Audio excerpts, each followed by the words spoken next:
దయచేసి అందరూ కుర్చీలో కూర్చోవలసిందిగా కోరుతున్నాము.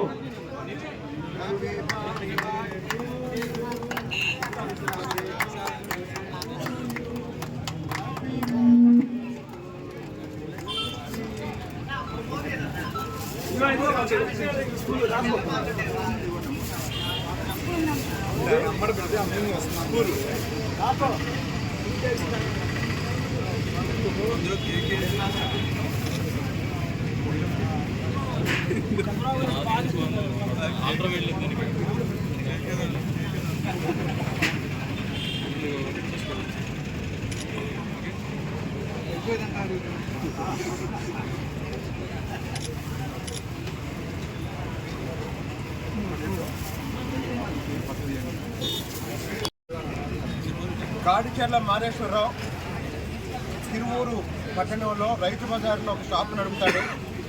2019 ఎన్నికల్లో తెలుగుదేశం పార్టీ ఓడిపోయిన తర్వాత 2019 ఎన్నికల్లో తెలుగుదేశం పార్టీ ఓడిపోయిన తర్వాత మళ్ళీ చంద్రబాబు నాయుడు గారు ముఖ్యమంత్రి అయ్యేంత వరకు చెప్పులు తొడుక్కోను అని దాదాపు 5 సంవత్సరాల పాటు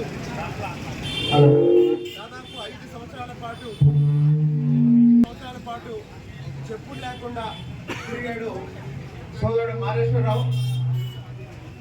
మరి 6 నెలల క్రితం కూటమి ప్రభుత్వం అధికారంలోకి వచ్చిన తర్వాత ఒకరోజు నేను రైతు బజార్కి వెళ్ళి మారేశ్వరరావు కాళ్ళకి చెప్పులు తొడగడం జరిగింది.